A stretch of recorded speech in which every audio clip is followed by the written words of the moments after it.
اس مقام پہ جو ارشاد فرمایا، یہاں حضرت سیدنا ابراہیم اور حضرت سیدنا اسماعیل علیہ السلام کا بڑی خوبصورتی کے ساتھ ذکر خیر فرمایا۔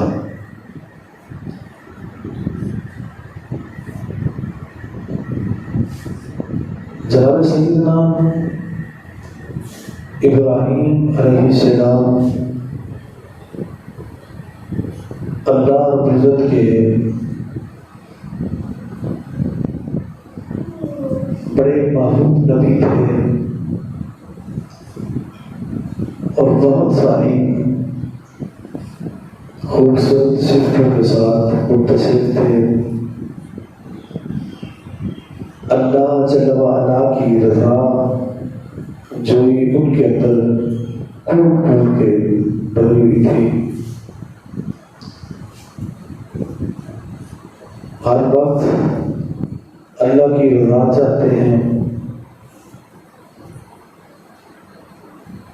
اور اس دور میں جس وقت کہ بڑے بڑے نمرود وقت جن کے سامنے سارے خاص و عام گردن جھکا دیتے تھے، ڈر کے مارے، ہیبت کے مارے، کوئی سامنے ان کے انکار کرنے والا نہیں تھا۔ اس دور میں آپ تنہا نمرود کا جھوٹے خداؤں کا انکار کر کے اپنے سچے رب جلال کا نام بلند کیا۔ دنیا کی ساری سختی، ساری ضرورتیں دشمنوں نے آزمائی، لیکن آپ نے کسی سے بھی آپ گھبرائے نہیں اور آپ کسی کے سامنے جھکے نہیں، بکے نہیں، ہٹے نہیں، سینہ سفر ہو کے اللہ فضل نے آپ کو استقامت دی۔ دنیا کی ہر مصیبت کو گلے لگایا، لیکن ہمیشہ ہمیشہ کے لیے اعلائے کلمۃ الحق آپ نے بلند کیا۔ جناب سیدنا ابراہیم علیہ السلام آپ کے مبارک زندگی کو جہاں سے بھی دیکھیں آخر تک وہ اپنی مثال آپ ہیں۔ بحمدللہ اللہ رب العزت کے سارے بندوں میں سے یہ ذہن میں رکھیں کہ سب سے نزدیک، سب سے قریب ترین اللہ کے نبی ہیں، سب سے قریب ترین اللہ کے انبیاء علیہ السلام ہیں، اور انبیاء علیہ السلام میں سے آج ہم دو اللہ کے محبوب نبیوں کا تذکرہ کر رہے ہیں، جن کی زندگیاں بڑی جامع زندگیاں اور جن کے اندر ایک ایک ان کے واقعے میں پوری دنیا بڑی اور چھوٹی پڑی ہے۔ جناب سیدنا ابراہیم علیہ السلام آپ کو ذرا دیکھیں کہ تین چیزیں کہ فطری عمل ہے،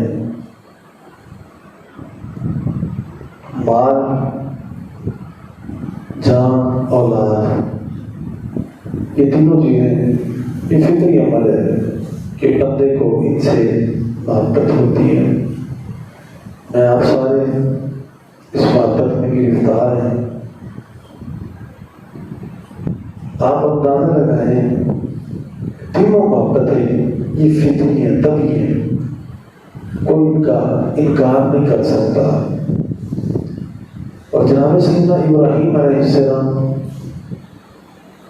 آپ کو ذرا دیکھیں کہ تینوں محبتیں ہیں، لیکن تینوں محبتوں سے آگے اللہ کی محبت ہے۔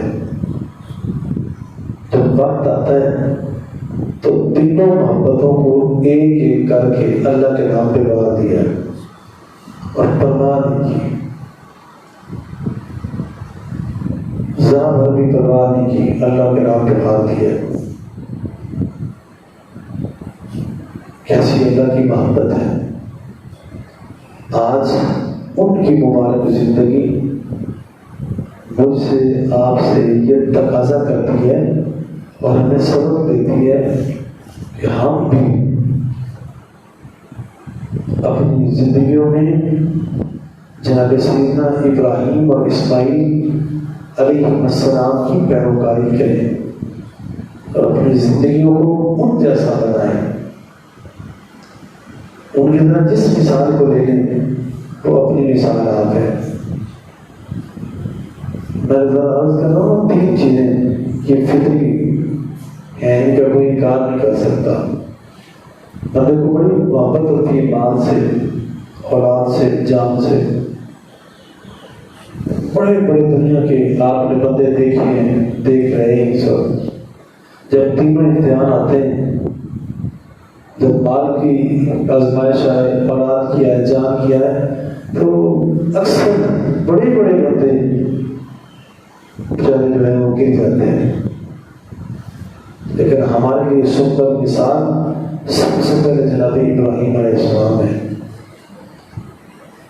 ایک مرتبہ آپ بیٹھے نظر دیکھیں، مال کی مثال دیکھیں کہ مال آپ کے پاس ہے، جب آزمائش آئی ہے تو مال کو رکھا نہیں، اللہ کے نام پہ بار دیا۔ آپ بیٹھے ہوئے ہیں، فرشتے آزمانے کے لیے آپ کو اترتے ہیں، آئے بشری انسانی لباس کھول کے بندوں کی صورت میں انسانوں کو اتار کے آگے، اور آپ کے پاس آ کے بڑی خوبصورتی کے ساتھ انہوں نے حمد پاری پالا کی۔ جب اللہ کریم کی انہوں نے حمد بیان کی، نعت پڑھی نا، تو آپ خوشی سے جھوم گئے اور آپ دوڑے اور جا کے اسے پکڑا اور کہا کہ آپ تو کون ہیں؟ میں نے تو ایسے ذکر کرتے ہوئے کسی بندے کو سنا نہیں، تو نے اتنا پیارا ذکر کیا ہے، تو ہے کون؟ کہاں سے آیا؟ کہاں رہتا ہے؟ اب وہ چونکہ فرشتہ تھا، اب اس کی آواز، اس کا طرز، اس کا ترنم بلا کی تھی۔ تو آپ نے فرمایا کہ یار مجھے ایک بار یہ ذکر پھر سنا۔ اس نے کہا کہ جناب یہ ذکر بغیر معاوضے کے تو میں سناتا ہی نہیں ہوں، پیسے لے لیں گے، معاوضہ لگے گا پھر سناؤں گا۔ اب مانگ یار کیا مانگتا ہے، تو لے لے، جو چاہتا ہے لے لے، میرے رب کا ذکر سنا دے۔ اب اس نے کہا وہ جو آپ کا فلانا لیبر ہے نا بکریوں کا، وہ یہ سارا مجھے دے دیں تو میں سنا دوں گا۔ آپ نے کہا جاؤ لے لو۔ اب اس نے ذکر سنایا، جو کچھ ٹائم وقت کے لیے اس نے جو مصرے، جو اشعار، جو ہم اس نے بیان کی نا، تو آپ خوشی سے جھوم گئے۔ پھر آپ کس رفیع مقام پہ فائز ہیں، ہر وقت اللہ اللہ ہے، غیر اللہ کا خیال ہی نہیں آتا، ہر وقت اللہ کے سوز و گداز میں، اب رب جلال کی ملاقات میں ہر وقت آپ گرفتار ہیں۔ تو سنا تو آپ لکت جو ہے اور کیفیت جو ہے وہ بدلی ہوئی ہے۔ جب اس نے بند کیا تو آپ نے فرمایا بند کیوں ہو، پھر سناؤ۔ کہا جناب آپ نے ایک ریوڑ دیا تو میں نے اتنا سنا دیا، اور دو گے تو پھر اور سناؤں گا۔ آپ نے فرمایا جاؤ یار لے لو۔ حتیٰ کہ آپ کے پاس کتابوں میں آتا ہے جتنے ریوڑ تھے سارے کے سارے ایڑ دے کے، وہ بھیڑیں بکریاں دے کے آپ نے ذکر سنا ہے، یعنی سارا مال دے دیا ہے اور اللہ کا ذکر سننا ہے، ہر وقت اللہ کی رضا جوئی میں ہے۔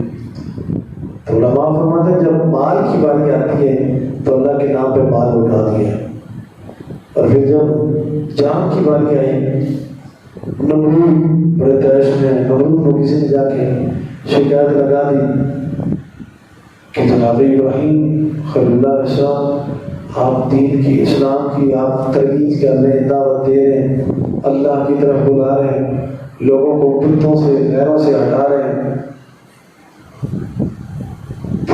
تو نمرود ہمارا خدا ہے۔ تو اس کے جتنے چہرے چرچے تھے اس کے، ہمارے جو تھے اس کے، تو تیرا وہ انکار کر رہے ہیں۔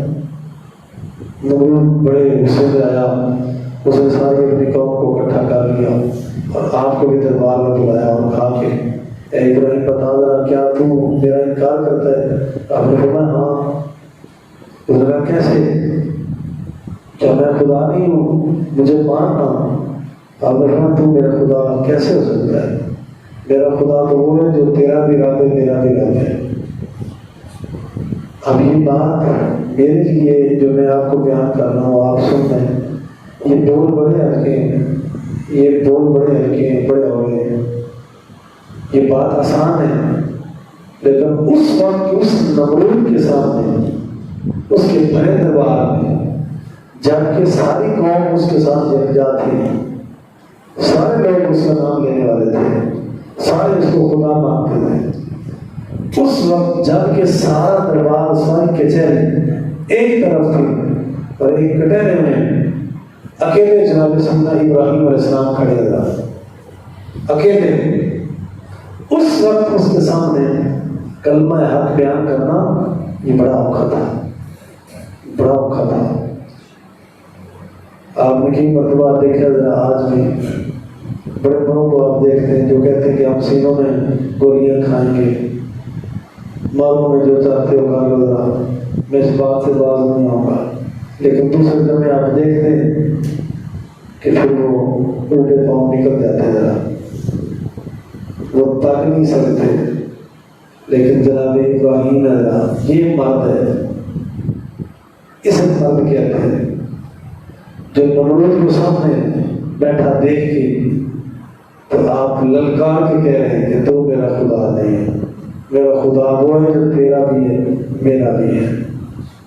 اب نمرود غصے میں آیا، اس نے کہا کہ بددلیل تو ہوگا، میں خدا کیسے نہیں ہو سکتا؟ آپ نے فرمایا میرا رب وہ ہے جو مارتا بھی ہے، زندہ بھی کرتا ہے، تیرے اندر اگر یہ ہمت ہے تو جان نکال کے دکھا، جان ڈال کے دکھا۔ اب اس زنجیر خانے سے 2 بندے بلوائے، 2 قیدیوں میں سے ایک کو مروا دیا، ایک کو آزاد کر دیا۔ اس نے کہا کہ یہ تو میں بھی کر سکتا ہوں، دیکھو ذرا ایک کی جان بخشی ہوگی، ایک کو میں نے جان دے دی، ایک کی جان دے دی۔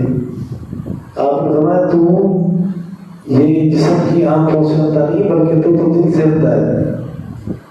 آپ نے فرمایا اچھا چلو یہ کہا ذرا میرا رب وہ ہے جو مشرق سے سورج نکالتا ہے، مغرب میں ڈبوتا ہے، اگر تو خدا ہے تو آ ذرا اسے ذرا الٹا کر دے، مغرب سے نکال مشرق میں ڈبو دے۔ اب فبوہت الذی کفر، اب وہ کفر تھا مبعوث ہو گیا، اب وہ اپنی کمیونٹی پہ آ گیا۔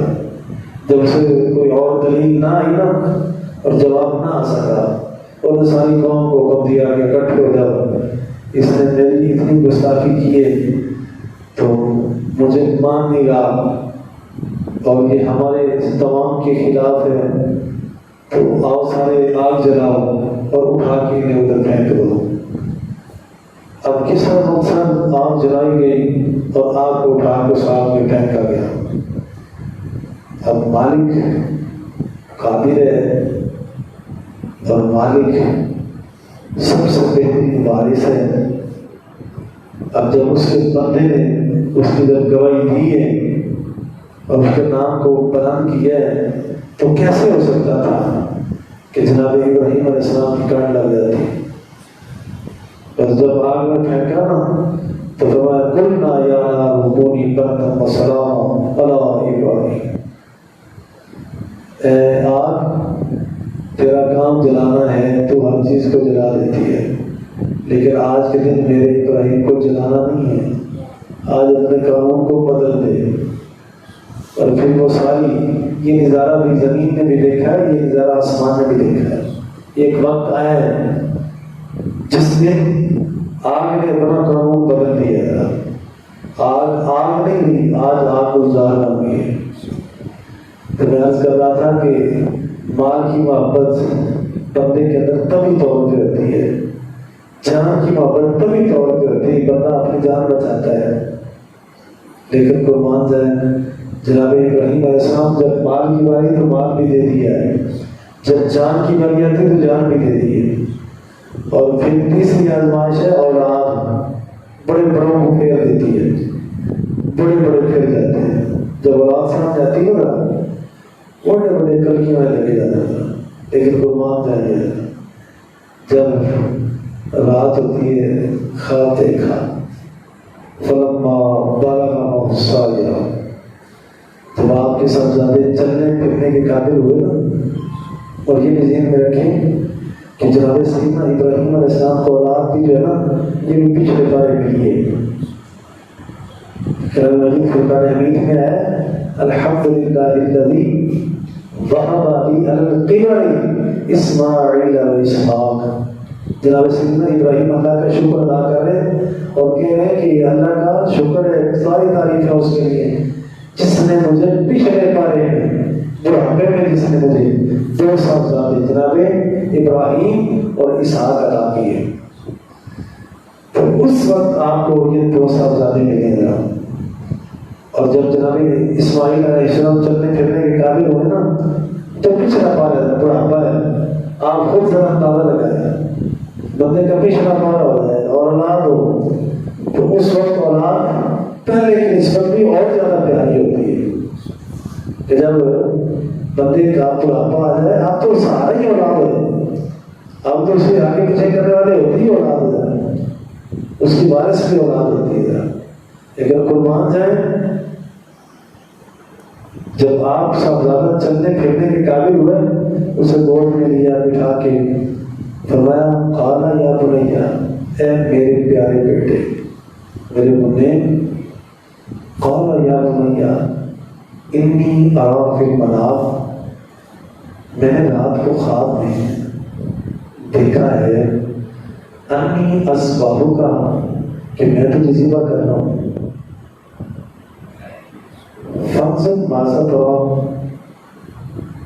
تو مجھے بتا، تو ذرا دیکھ اور کر فکر کر تیری کیا رائے ہے، تو کیا چاہتا ہے اگر میں تجھے ذبح کر دوں۔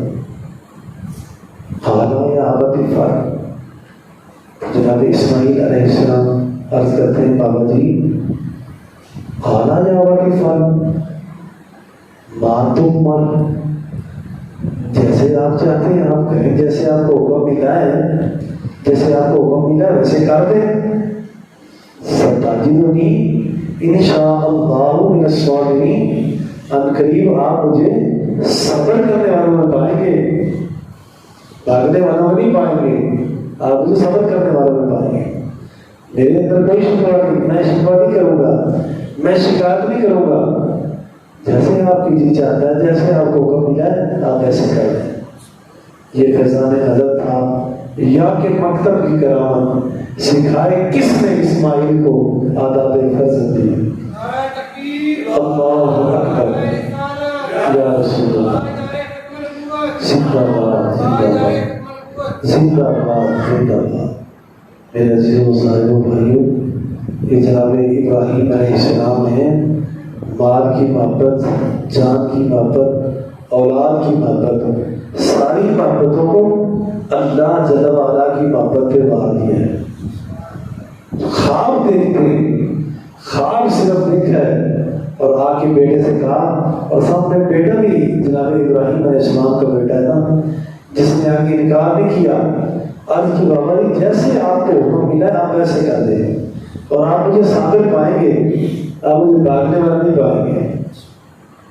اور پھر آپ نے اس خواب کو سچا کیا ہے، اللہ کریم کے حکم کو پورا کیا ہے، چھری لی ہے، بیٹے کو لے کے جا کے اس میدان میں لٹا دیا ہے اور گردن میں چھری بھی چلا دی ہے۔ گردن پہ چھری چلا دی ہے. اس سیزن میں درمیان میں نظر اتنی بار کرتا چلوں کہ بعض دفعہ نا یہ چھوٹی چھوٹی عوامی کتابوں کے اندر بھی اور کئی لوگ ایسے بات کرتے ذرا کوئی بیچ میں پھر فلمیں بنانے کی کوشش کرتے ہیں کہ جب بابا جی نے حکم دیا نا، فرمایا نا آپ نے، تو پھر صاحبزادے نے کہا کہ بابا جی آپ اس طرح کریں، آپ اپنی آنکھوں میں پٹی باندھ لیں، کہیں آپ کے دل میں کہیں باپ والی محبت نہ آ جائے اور کہیں آپ چھوڑ نہ دیں. یہ سارے پنجابی پروگرام ہیں، یہ ساری ٹوٹے ذرا ایسی باتیں ایسی گپیں، کچھ نہیں. مرد ہے نا ذرا جذبہ کر رہا ہے، اور جذبہ ہو رہا ہے وہ بھی مرد ہے. اور وہ کون ہے؟ جس کی صداقت، جس کی تصدیق خود قرآن پاک بیان فرما رہا ہے کہ ستاجدنی انشاءاللہ من الصابرین، آپ مجھے صبر کرنے والوں میں پائیں گے، یعنی مجھے صابر پائیں گے. تو جو صابر ہوتے ہیں وہ اس طرح نہیں ہوتے. اور جب اللہ کی رضا کے لیے اس کے حکم پہ آپ نے خواب ہی دیکھا ہے، خواب میں ہی بیٹے کو لٹا دیا ہے، اب آنکھوں میں پٹی کی کیا بات ہے؟ اب پٹی چٹی کی کوئی بات نہیں، کوئی پٹی نہیں باندھی، دیکھ رہے ہیں اور دیکھ کے اسے ذبح کر رہے ہیں. اور جیسے ذبح کیا ہے تو گلے پہ چھری چلائی ہے، چھری چلا دی ہے، اسے ذبح کیا ہے، اسے حرکت دی ہے، اسے چلایا ہے. تو پھر حکم ضرور پر سے حکم ہوتا ہے، اے ابراہیم ہم آزمائش کرنا چاہتے تھے، ہم نے آزما لیا ہے اور ہم نے آپ کو سچا پایا ہے. ہم آزمانا ہی چاہتے تھے، ہم نے آزما لیا ہے اور ہم نے اس کی جگہ پہ ایک فدیہ رکھ دی ہے، ایک ذبیحہ رکھ دیا ہے، اور آپ کی اس قربانی کو ہم نے قبول کر دیا ہے اور ایسے کیا ہے. اور آپ کی یہ سنت اور یہ عمل ہمیں اتنا پسند آیا ہے کہ اس سنت کو باقی آنے والوں کے لیے رکھ دیا ہے. یہ وہ سنت تھی جو اس دن سے لے کے آج تک اور یہ قیامت تک باقی رہے گی. اب یہ آپ کی وہ مبارک زندگی جو بڑے بڑے سبق دے رہی ہے، آج وہ تو دروازہ بند ہو گیا ہے. تو جو ہے نا آپ کی ذرا تو کیا دروازہ آخری بات ہے، آج وہ دروازہ تو بند ہو گیا ہے کہ آج کے بعد باپ اللہ کے نام پہ، جیسے جناب ابراہیم خلیل اللہ علیہ السلام نے اپنے بیٹے کو لٹایا تھا اور چھری کے ساتھ ذبح کرنے لگے تھے، ویسے تو حکم باقی نہیں ہے اس امت کے لیے. لیکن یہ ذہن میں رکھیں، آج صحیح معنوں میں جناب ابراہیم اور اسماعیل علیہ السلام اور سرکار دو عالم صلی اللہ علیہ وسلم کا صحیح معنوں میں امتی اور بندہ وہی ہے جو آج اللہ اس کے رسول کے نام پہ اپنی ہر خواہش کو مار دے. آج اس وقت اس عمل کی ضرورت ہے کہ جب باری آئے نا بیٹوں کو اللہ کے نام پہ قربان کرنے کی، تو آج وہ دروازہ تو بند ہو گیا ہے، لیکن اللہ کے محبوب صلی اللہ علیہ وسلم کی طرف سے جو اجازت ہے وہ یہ ہے کہ جب امت پہ قوم پہ جہاد فرض ہو جائے تو اسی طرح اپنے بیٹوں کو اللہ کے نام پہ بھیجو. اور جب باری آئے جو اللہ نے 3 قوتیں دی ہیں، قوت عقلیہ، قوت قصدیہ، قوت شہوانیہ، جب جس کی باری آئے تو مذہب تابع ہے، ہم ابراہیمی تابع ہیں، ہم اسماعیلی تابع ہیں، ہم محمدی تابع ہیں. جب اپنی ہر چیز کو قوت عقلیہ، غصبیہ، شہوانیہ، اپنی مال، جان، اولاد، ہر چیز کو اللہ اس کے رسول کے نام پہ وار دیں. آج اس وقت ضرورت اس عمل کی ہے کہ وہ دروازہ تو بند ہو گیا ہے، لیکن آج اللہ کے معبود کی وہ شریعت، وہ قانون، وہ ضابطے، وہ سنتیں آج بھی قائم ہیں. اگر صحیح معنوں میں امتی بننا چاہتے ہیں تو اللہ کے معبود کے قدموں پہ اپنے آپ کو لا کے کھڑا کر دیں، ان کے نقش قدم پہ چلیں. یہی ہماری قربانی ہے اور یہی ہماری زندگی اور یہی خوبصورت زندگی. جو امتی، جو آج کا بندہ اللہ کے معبود کی سنتوں پہ چلے گا، وہ یوں سمجھے کہ میں بھی آج سنت ابراہیمی اور سنت اسماعیلی ادا کر رہا ہوں۔ آج اس وقت ضرورت ہے کہ ہم سارے آئیں، دین کی طرف راغب ہوں، دین سے محبت کریں، اور ہر وقت جو عمل جناب سیدنا ابراہیم خلیل اللہ علیہ السلام کے اندر جو عمل واضح تھا اور بول بول کے کرا ہوا تھا، وہ سب سے نام تھا اللہ کی رضا جوئی۔ تو وہ ان کی مبارک زندگی سے آج ہمیں بھی یہ سبق مل رہا ہے کہ ہمارے بیچ میں بھی، ہمارے اندر بھی سب سے زیادہ اللہ کی رضا ہونی چاہیے۔ جو کام بھی کریں وہ اللہ کی رضا کے لیے کریں، اور ہر وقت اللہ کی رضا کو طلب کریں۔ ہم کہاں جا رہے ہیں، کہاں پہ ہیں، کیا کر رہے ہیں، کیسے زندگی گزار رہے ہیں، اپنی زندگیوں کو یوں آوارہ نہ گزارو، انہیں یوں نہ فوت کرو، انہیں یوں نہ ضائع کرو، ان زندگیوں میں اللہ کی راہ پہ لاؤ، اور ہر لحظہ ہر لمحہ اللہ کے محبوب انبیاء علیہ السلام اور بالخصوص سرکار دو عالم صلی اللہ علیہ وسلم کی طرح اللہ کی رضا کو حاصل کرو۔ آج اس وقت ضرورت ہے کہ ہم اللہ کی رضا کو حاصل کریں، ہر وقت اس طرح میں زندگی گزاریں کہ اللہ جل وعلا راضی کیسے ہوتا ہے۔ اپنے ہر قول، اپنے ہر فعل، اپنے ہر عمل میں اللہ کی رضا کو سامنے رکھیں اور مقدم رکھیں۔ انشاءاللہ اللہ کی دنیا بھی خوبصورت دے گا اور آخرت بھی خوبصورت دے گا۔ آج اس جو سنت ابراہیمی کے حوالے سے ایک روفی کی مسئلے تھے، جو مجھے ایک دو ساتھیوں نے فون میں متربی کی اور سے بھی ملتے رہتے ہیں، تو ذکر کرتے ہیں کہ یہ ایک دو شریف مسئلے جو ہیں یہ آپ واضح ضرور کریں، تو میں مختصر وقت کے اندر ذکر کروں گا۔ ایک اس وقت قربانی کے حوالے سے جانوروں کے اندر یہ بات پر بھی پھیلی ہوئی ہے کہ جناب بیل کی، واڑے کی، ڈگے کی قربانی ہے، بھینس کی، چوٹے کی، گڑاب کی قربانی نہیں، تو یہ ایسی بات نہیں ہے۔ بھینس کی قربانی بالکل بالاتفاق الحمدللہ ہمارے اہل سنت و جماعت کے تمام علماء سارے کے سارے اجازت دیتے ہیں کہ بھینس کی قربانی بالکل جائز ہے، صحیح ہے، درست ہے۔ یہ بھی بہیمۃ الانعام میں سے، چوپایوں میں سے ہے، اس کی قربانی بالکل درست اور صحیح ہے۔ آپ چاہیں آپ کو بیل ملے، ڈگا ملے، واڑا مل جائے تو آپ وہ قربانی کریں، آپ کو اگر بھینس نظر سے ملے تو آپ وہ قربانی کریں، ان کے اندر کوئی تفریق نہیں۔ یہ بھی چوپایا اور بہیمۃ الانعام میں سے ہے۔ اور اس وقت ہمارے اہل حدیث بھائیوں میں سے بھی بڑے سارے ان کے علماء جو ہیں وہ اجازت دے رہے ہیں، ان کے فتویٰ جاری ہوئے، بہت سارے حضرات انہوں نے باتیں کی، کتابوں کی ضرورت میں بھی اور آن دی ریکارڈ میڈیا کے اوپر بھی ان کے بیانات موجود پڑے، تو وہ بھی اجازت دیتے ہیں۔ کچھ حضرات ہیں جو اس کا انکار کرتے ہیں، لیکن ان کے اکثر ساتھی جو ہیں وہ اجازت دے رہے ہیں، تو لہٰذا نہ ڈگے کی قربانی میں کوئی مذائقہ ہے اور نہ ہی جو ہے بھینس نسل کے اندر دونوں جو بھی مل جائے اور اسے آپ جب جو آسانی سے ملے اسے آپ کر سکتے ہیں۔ تو دوسرے اس کے ساتھ ساتھ جانوروں کے ایپوں کے بارے میں پوچھا جاتا ہے۔ 4 بڑے ایپ ہیں، جو جانور کانا ہو، جو جانور لگڑا ہو، تیسرا جو بڑا مریض ہو، جس کی ہڈیوں کے اندر بالکل نیک مدعا ختم ہوا ہو، جو چلنے پھرنے سے، چارہ کھانے سے جو ہے لاغ رہے، یہ۔ اور چوتھے نمبر پہ جس کا سینگ یا کان جڑ سے مڑ سے کٹا ہوا ہو، یہ 4 جانور نہیں لگتے۔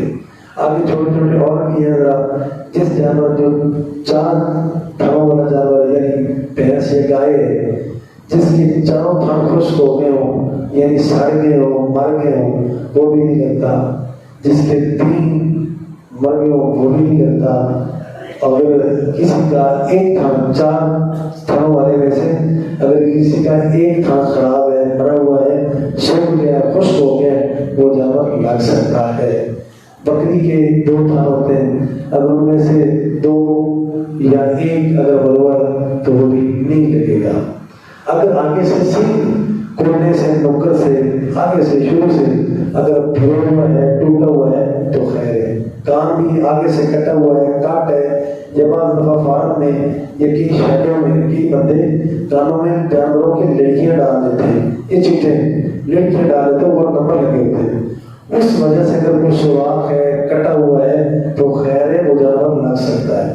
آج کل جو کہ زیادہ جانور جو ہے آنے جانے میں یہ رکشے، ڈالے، ویگن استعمال ہو رہی ہیں، جانور چڑھتے ہوئے، چونکہ جانور ہوتا ہے چڑھتے ہوئے اترتے ہوتے ہیں، اگر اسے کوئی زخم لگ گیا ہے، کوئی جھریٹ آ گئی ہے، زخم لگ گیا ہے، زخمی ہے، خون بہ رہا ہے، تو اس کی بھی خیر ہے، وہ جانور لگ سکتا ہے، اس میں کوئی مسئلہ نہیں ہے۔ تو یہ جان باتیں ہیں، اگر پھر بھی کسی کو کوئی ضرورت ہو تو پوچھ سکتے ہیں۔ اس کے ساتھ ساتھ میں آخر میں گزارش کروں گا کہ آپ کے سامنے ادارہ ہے، ادارے کے اندر اس وقت تقریباً 200 بچہ پڑھ رہا ہے، 3 ٹائم ان کا کھانا چل رہا ہے، اور آگے بھی اور اس کی تعمیراتی حوالے سے بھی اس کی جو ضروریاں ہیں ہمارے سامنے، تو آپ قربانی کی کھالیں، آپ جہاں تک ہو سکے قربانی کی کھالیں، آپ ادارے کو پہنچائیں، آپ اپنے جگہوں پہ کچھ ساتھی آپ تک پہنچیں گے، اگر انہیں دے دیں یا آپ خود تکلیف کر کے ادارے تک پہنچا دیں۔ اور آخر میں یہ مسئلہ بھی فقہی ہے، وہ بھی ذکر کر دوں، علمی حوالے سے دینی شرعی اعتبار سے یہ ضروری ہے، اسے چھپایا نہ جائے کہ قربانی جب کرتے ہیں تو ویسے تو بہت ساری باتیں اس حوالے سے کرنے والی تھی، لیکن وقت نہیں ہے۔ کوشش کریں کہ قربانی جانور کو ذبح آپ خود کریں، یہ افضل ہے، اس کا ثواب زیادہ ہے کہ بجائے کسائی کو یا کسی اور کو بلا کے آپ جانور کو ذبح آپ کریں، اس کی کھال بھی آپ اتاریں۔ میرے آپ سب کے لجپال کریم آقا صلی اللہ علیہ وسلم جانور کو ذبح بھی خود فرماتے تھے اور اس کی کھال بھی حضور خود اتارتے تھے، گوشت بھی حضور خود فرمایا کرتے تھے۔ تو ہمیں بھی چاہیے کہ یہ بھی سنت ہے، اور خاص کر قربانی کا جانور کو ہم آپ خود کریں اور اس کا گوشت، اس کی کھال وغیرہ بھی خود اتارا جائے۔ طریقہ نہیں آتا تو آہستہ آہستہ سیکھ جائے۔ تو یہ بھی ہے کہ آپ جانور خود ذبح کریں۔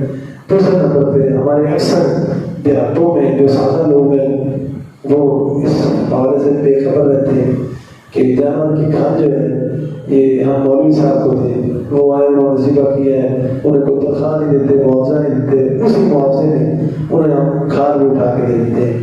تو ذہن میں رکھیں، یہ ادارہ ہم اس لیے آپ سے کھالے مانگ رہے ہیں، اس لیے اداروں کی آپ سے بات کی جاتی ہے کہ چونکہ اداروں میں غرباء، مساکین بچے پڑھتے ہیں، ان کی کفالت کے لیے، ان کی رہائش کے لیے کمرے ہوتے ہیں، کھانے کا اہتمام ہوتا ہے۔ اس کے علاوہ مولوی صاحب کو نماز پڑھانے میں، عید پڑھانے میں، اس کے معاوضے میں آپ کھال نہ دیں، اس طرح کی کھال نہیں لگتی، ان کی تنخواہ میں یہ کھال نہیں لگتی، ان کو تنخواہ الگ دیں، ان کا معاوضہ الگ دیں، ان کی خدمت الگ کریں۔